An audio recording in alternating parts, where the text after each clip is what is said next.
You know, I used to love my life in Egypt, and I come back to England, and I just, why? Why, I would ask myself. And then this is where I began to ask this question. What is the purpose of life? Why are we here? For what reason do we exist? What do all these things mean? What does it mean, love? What is life for?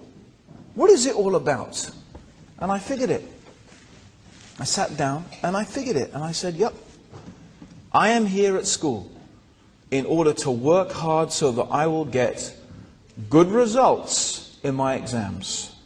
So I can go to a good university, so I can get a good degree, so I can get a good job that will make me enough money so that when I get married and have kids, I can send them back to that same expensive public school, private school, and that they can work hard and get a good degree so that they can get a good job so that when they have kids, they can earn enough money to send their kids back to that school, right? And then I thought about it. I thought, that's it. That's the purpose of life. That's what it's all for.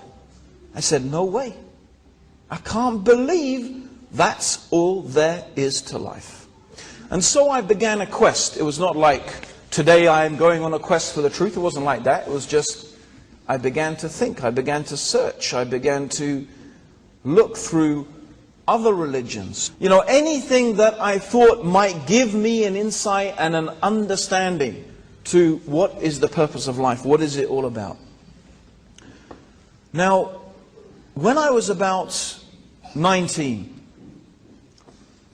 something happened, something very important happened. And that was, in the 10 years that I spent and my holidays in Egypt, only one person ever really had a decent conversation with me about Islam. Now, I had many, many questions about Catholicism, but when it came to anyone challenging me, okay, or questioning me, I would vigorously defend. I would become a defender of the faith. You know, even though I didn't actually believe in it, but, you know, I suddenly became a defender of it. It was a strange paradox, okay? I had many questions in my mind, but, you know, especially when it's this Egyptian. I mean, after all, what does he know? I'm English. We used to rule these chaps not a few years ago. You know, after this conversation's been going on for about 40 minutes, he asks me a few simple questions, and they've stuck in my head until this day. He said, so you believe that Jesus is God? I said, yes. And he said, and you believe Jesus died on the cross? I said, yes. He said, so you believe God died? And when he said that, you know what? It was, if Mike Tyson had come and smacked me in the face with a fist, right? It wouldn't have had, I mean, I was absolutely flabbergasted.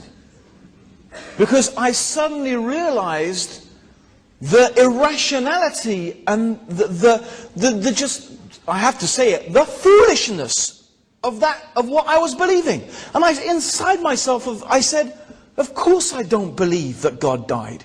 You can't kill God. And I realized that all these years I had been taught something. I had been indoctrinated with something. I had been taught this thing, and I always felt uncomfortable with it. But you know, it just took someone to spell it out for me in clear, simple terms. Look, if you believe this and you believe this, then you must believe that. And I realized that, no, I didn't believe that.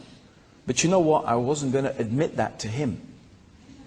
I wasn't going to admit. I said, that's been very interesting, and I've got to go up to my cabin now, okay? Bye! You know, I didn't want to think about it, and I went up and started smoking and having a coffee and writing and doing anything to think about except what the guy had been telling me. But, you know, it had its effect. It really had its effect. You know, because after that stage, and this is something, like I said, I'd always been uncomfortable with. But that was a big changing point in my life. You could say it was an epiphany. No one, if you're on a spiritual journey, a quest for truth, you wouldn't have thought of, dreamed of looking at Islam. And I didn't. I looked at everything. So I reached this stage when I was basically at this stage a hippie. Okay? So I was about now 20 years old, 19, 20 years old. I was a hippie. I had, by this stage, invented my own religion. Okay? This religion was bits and pieces of all the religions that I had studied, and I took them all together and I made my own religion. Okay? And so therefore I started to develop this philosophy of my own religion, but it didn't take me long to figure that this was the worst bunch of rubbish that I'd ever come across. Right? I mean, of all the things I'd been through, it was the worst. And I said to myself, forget it. Forget religion, forget spirituality, forget all this stuff. Maybe there's no meaning to life. Maybe there's just nothing more to life than being rich. Maybe my problem is that I didn't have enough money. Now, to show you what I'm thinking of in terms of the money I thought I would need to make me happy, I'm thinking here yachts and private jets. That's the stage that I'm going to need to move up to, right? So you can imagine my lifestyle before that. Okay? So I'm thinking to myself, money. Okay, let's go back to money.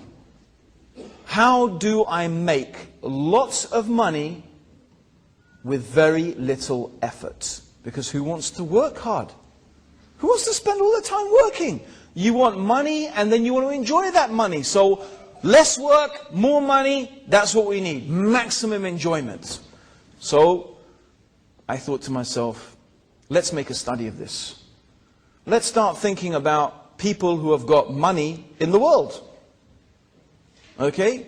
And let's think about how they got their money. So I started thinking. I started thinking about Britain. Okay, lots of money there. No problem. But too much work. What, the Industrial Revolution? Oh, no way, you know. All those satanic mills and those dark mills and all that industrial, no, forget that. America, you know, the American dream. What is the American dream? You're in the gutter and you struggle, and it's the rat race, and you make it, and you're the self-made millionaire. I said, that is definitely too much hard work. The Japanese, they've got lots of money, but all they do is work. That's all they ever do. And in those days, they were well known, the Japanese, for being workaholics. And then it came to me. Those Saudi Arabians, they've been sitting on their camels, going Allahu Akbar, and they've got all this money. That's the one. That's it. Let me look at that. That's interesting. No effort, maximum money. There's got to be something there. So I said to myself, okay, let me think about it. Of course. Okay, what's their religion, their book? Yeah, the Quran. Right, let me have a look at this Quran. There's got to be something interesting there. And that is really what motivated me to go down to the bookshop, and I took a translation of the Quran.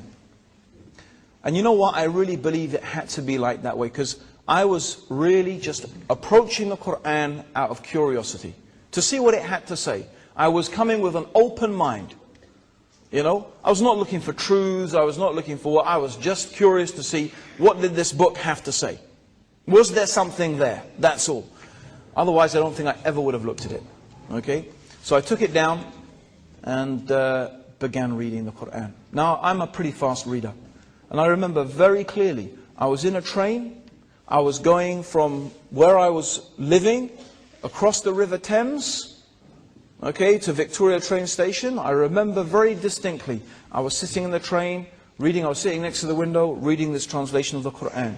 I looked out of the window, I looked back and I said to myself, if I have ever read a book that is from God, this is it. And that really, I could say, was the moment that I realized and I believed that the Quran was from God. And it was always my habit. You know, I didn't just read about things, I tried to practice them. You know, you can read and read and read, but, you know, like they say, you can look at the orange all day long. It looks nice, it's pretty, it's orange, it smells nice, but, you know, how does it taste? You have to taste it, right?